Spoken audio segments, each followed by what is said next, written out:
ఆత్మీయులారా, పరమ పావనము, పవిత్రము, శుభకరము అయిన గురువారం నాడు సాయి సుధాలహరి అనే సత్సంగానికి, ముఖ్యంగా ఈరోజు ఉగాది నాడు మీలో ఉండే పరమాత్ముణ్ణి సంస్మరించి నమస్కరించి చేసుకుంటున్న ఈ సత్సంగానికి, సాయి సుధాలహరికి శుభస్వాగతం.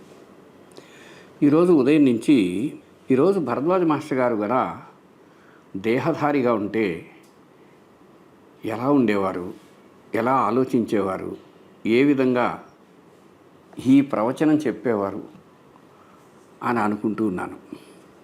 ఒక రకంగా మనకు తోచిన భావమే ఈనాటి సత్సంగానికి మూలం. మాస్టర్ గారు ఎప్పుడు అనేవారు, మనము నిజంగా కొత్త సంవత్సరం చేసుకోవలసింది జనవరి 1వ తేదీన కాదు, వసంత ఋతువు ప్రారంభమయ్యే చైత్రమాసపు మొదటి రోజున, ఉగాది రోజున అని. ఈనాడు మనలో చాలామందికి ఈరోజు ప్రపంచంలోనే ఒక అరుదైనటువంటి క్యాలెండర్ అంటే మనకు తెలుసు, పంచాంగం అంటే తక్కువ మందికి తెలుసు. ఒకవేళ పంచాంగం అంటే తెలిసినా దాని మూలాలు తెలిసిన వాళ్ళని తక్కువే. అది ప్రస్తుతం మన చుట్టూ ఉండే పరిస్థితి. మన దేశంలో అతి ప్రాచీనమైన భారతీయుడు, అద్భుతమైన ఖగోళ శాస్త్రజ్ఞుడు అనటానికి ఒక గొప్ప రుజువు భారతీయ క్యాలెండర్, భారతీయ పంచాంగం. ఈ పంచాంగం ఎంత అద్భుతం అంటే దానిలో ప్రతిదీ ఎంతో, ఆ అద్భుతత్వం అంతా, ఆ సైన్స్ అంతా, అందులో ఉండేటువంటి విజ్ఞానం అంతా, జ్ఞానం అంతా మానవాళికి అలా పంచబడినది.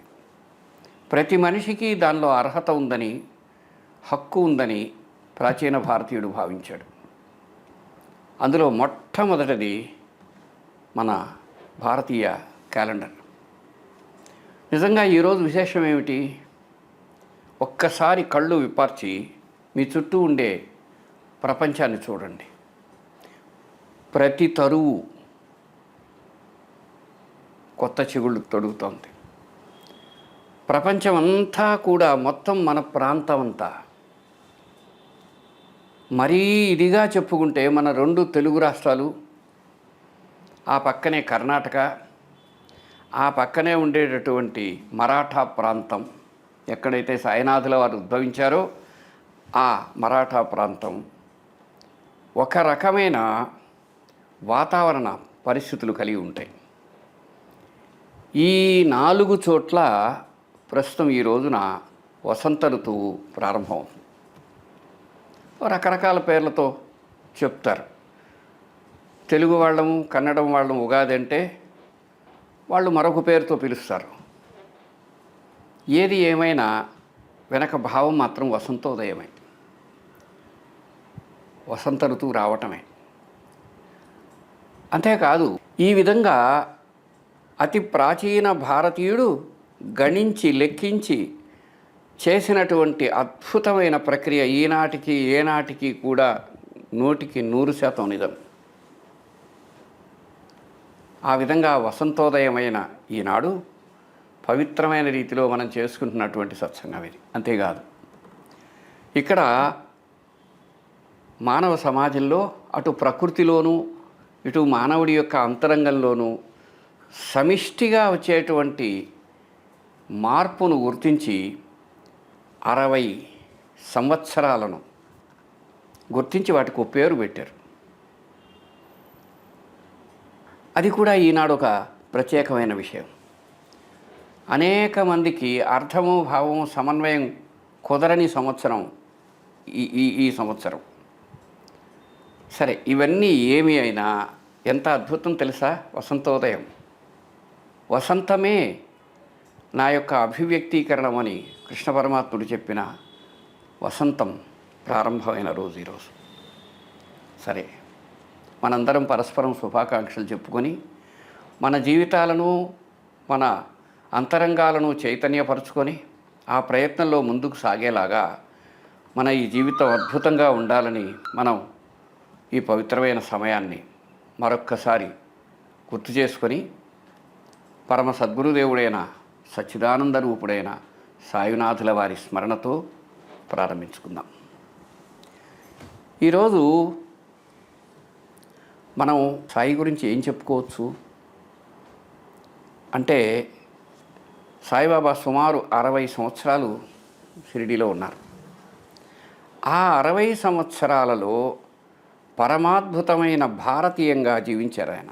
భారతీయ ఋషి వలె, భారతీయ సాధువు వలె జీవించారు ఆయన. ఇంకొకటి ఏమిటంటే, ఆయన దగ్గర ఎవరైనా గనుక ఇటువంటి ప్రస్తావన చేసి ఉన్నట్టయితే అవన్నీ మరింతగా మనకెన్నో విషయాలను అందించగలిగేవి. ఏది ఏవైనా అలతి సంఘటనల ద్వారా మనకు కొన్ని అద్భుతావహమైన విషయాలు లభించాయి. అందులో ఒకటేమిటంటే, మన ప్రాచీన ఋషి దృక్పథానికి మొత్తానికి కారణమైనటువంటి వేదవ్యాసుడి జన్మదినాన్ని, వ్యాస పూర్ణిమను, ఆషాఢ శుద్ధ పూర్ణిమను, గురు పూర్ణిమను తన చుట్టూ ఉండే వాళ్ళందరి చేత చేయించుకోమన్నారు ఆయన.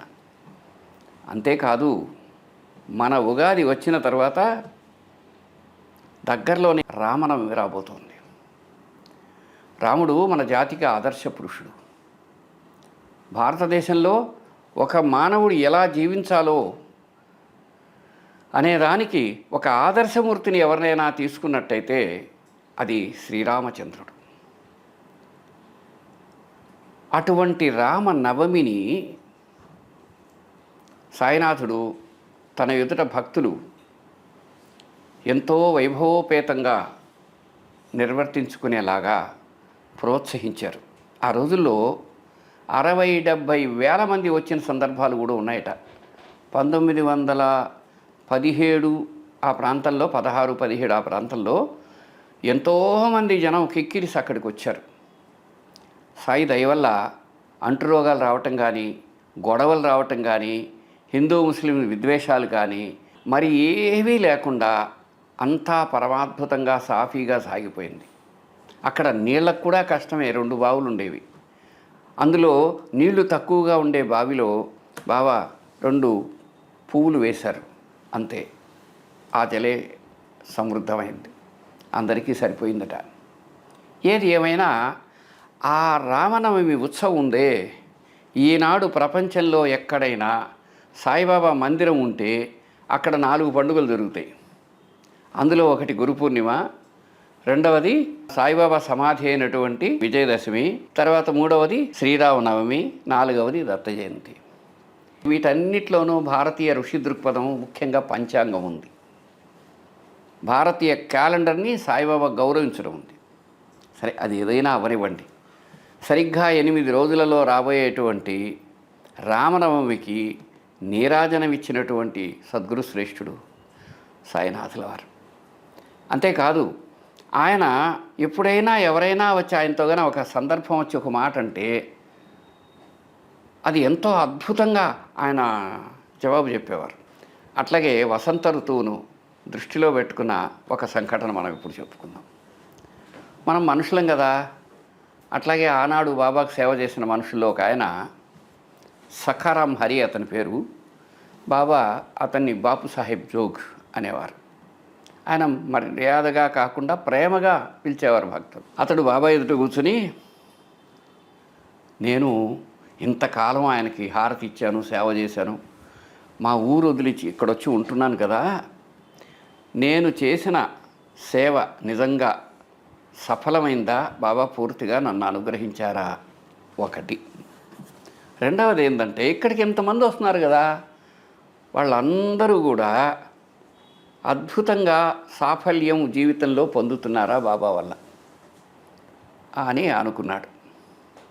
ఆ మాట అనుకోగానే బాబా తెరిచిన పుటల వంటి అతని హృదయాన్ని చూచి వాటికి సమాధానం ఇలా ఇచ్చారు. ఒకటేమన్నాడు, చూడబోయి, నీవు నావలే సర్వబంధాలను విడిచి నా స్థితిలో ఉంటూ భిక్షువై జీవించగలిగితే అప్పుడు నీవు చేసిన సేవ సఫలమైనట్టు గుర్తించు. అందులో ప్రధానమైనది ఏది? నీవు నా వలె నా స్థితిలో ఉంటే, ఆయన అనుభూతి చెందుతున్న పరబ్రహ్మ స్థితిలో, భగవంతుడు తానైన స్థితిలో, ఏ సద్గురుదేవుణ్ణైతే తాను ఆరాధించారో ఆయన గురువుతో సమస్తము భారతీయ ఆధ్యాత్మిక ధర్మం అంతా తానైన స్థితిలో ఉన్న ఆ స్థితిలో ఉండగలిగితేట. సరే, ఇక రెండవది అలా చూడమన్నారు. సాయిబాబా ఉండేటువంటి ద్వారకామాయికి దూరంగా అంతా నల్లరేగడి నేల. అది దూరంగా ఒక పెద్ద మామిడి చెట్టు పైనుంచి కిందకు బాగా విస్తరించి అసలు ఒక్క ఆకు కూడా లేదు, అంతా పోతే విరగపూసి ఉంది. ఎందుకంటే అది వసంత ఋతువు కనుక. అది చూసి చూడు, అదంతా పండ్లవుతుందంటావా అన్నాడు. అంటే బాబా దగ్గరకు వచ్చే అటువంటి వాళ్ళందరూ కూడా ఆయన యొక్క అనుగ్రహాన్ని సంపూర్ణంగా పొందగలరా అనే దానికి జవాబు చెప్తున్నారు సాయి. అతను అలా చూశాడు. వెంటనే బాబా వివరించారు. గాలి వల్ల, పక్షుల వల్ల, ఫలదీకరణం చెందక అనేక కారణాల వల్ల అందులో అధిక శాతము సఫలమవ్వదు, అంటే పండు కాదు. కొన్నిసార్లు ఏమవుతుంది? పిందెగా, కొంచెం ఎరిగిన పచ్చికాయగా, తర్వాత కాయగా, అనేక కారణాల వల్ల రాలిపోయి చిట్ట చివరికి అతి తక్కువ శాతం మాత్రమే పండవుతుంది, సఫలమవుతుంది. ఇక్కడికి వచ్చేవాళ్ళు కూడా అంతే. భగవద్గీత చెబుతుంది, మనుష్యాణం సహస్రేషు కశ్చిద్ యతతి సిద్ధయే యతతామపి సిద్ధానాం కశ్చిన్మాం వేత్తి తత్వతః. ఓ అర్జున, తత్వతః నన్ను తెలుసుకునేటువంటి వాళ్ళు వేలాది కోట్ల మంది జనులలో ఏ ఒక్కడో ఉంటాడు. అలా ప్రయత్నించే వాళ్ళలో అధిక శాతం మందిలో ఏ కొద్ది మంది మాత్రమే ఉత్తమమైన అనుగ్రహ ప్రాప్తిని పొందుతారు అని చెప్పిన మాటకు ఇది అద్భుతమైన నిదర్శనం, శాస్త్రీయ నిదర్శనం. అంతేకాకుండా బాబా ఎప్పుడైనా ఎవరినైనా ఏ పని చేసుకోమని చెప్పినా ఆ రోజు వెళ్ళి వాళ్ళు చూస్తే, పంచాంగం చూస్తే అది నిజంగా పరమాద్భుతమైన రోజు అయి ఉండేది. అదేవిధంగా గురు పూర్ణిమను కూడా సాయి సూచించటం, ఆ విషయాన్ని తాత్యా సాహెబ్ నూల్కర్ ధృవీకరించడం జరిగింది. ఇది ఏమైనా సాయి యుగావతారం. ఈనాడు సమస్త మానవాళికి అనుసరించదగిన సచ్చిదానంద సద్గురుడైన సాయినాథుల వారి కృపకు, కటాక్షానికి, కరుణకు ప్రార్థిస్తూ, సవినయంగా నమస్కరిస్తూ, సర్వజనులందు మీ భక్తి విరియుగాక, సర్వకార్యములందు మీ ధర్మమే వర్ధిల్లుగాక, సర్వజీవుల సర్వాభీష్టములన్నీ మీ కృపణ సామరస్యమునందుగాక. ఓ తండ్రి నమస్కారం అన్నదే ఈనాటి పరమ చరమ ప్రార్థన. నమస్కారం.